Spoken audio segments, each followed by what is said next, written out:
يا أيها المزمل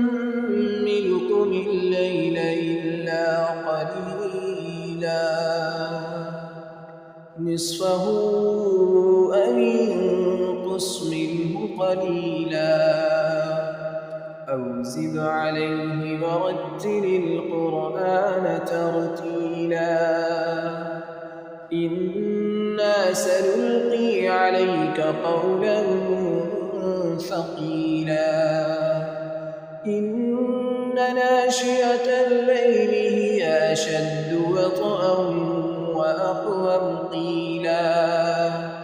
إن لك في النهار سبحا طويلا واذكر اسم ربك وتبتل إليه تبتيلا رب المشرق والمغرب لا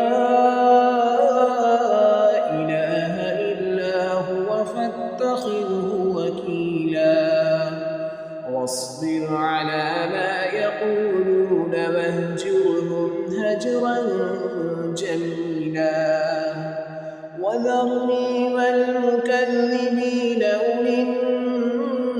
النعمة ومهلهم قليلا إن لدينا أنكالا وجحيما وطعاما ذا غصة وعذابا أليما يوم ترجف الأرض والجبال وكانت الجبال كثيبا مهيلا إنا أرسلنا إليكم رسولا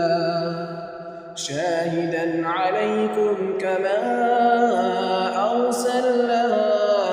إلى فرعون رسولا فعصى فرعون الرسول فأخذناه أخذا وبيلا فكيف تتقون إن كفرتم يوما يجعل الولدان شيبا السماء منفطر به كان وعده مفعولا إن هذه تذكرة فمن شاء اتخذ إلى ربه سبيلا إن ربك يعلم أنك تقوم أدنى من ثلثي الليل ونصفه وثلثه وطائفة من الذين معك والله يقدر الليل والنهار علم أن لن تحصوه فتاب عليكم فاقرؤوا ما تيسر من القرآن علم أن سيكون منكم مرضى وآخرون يضربون في الأرض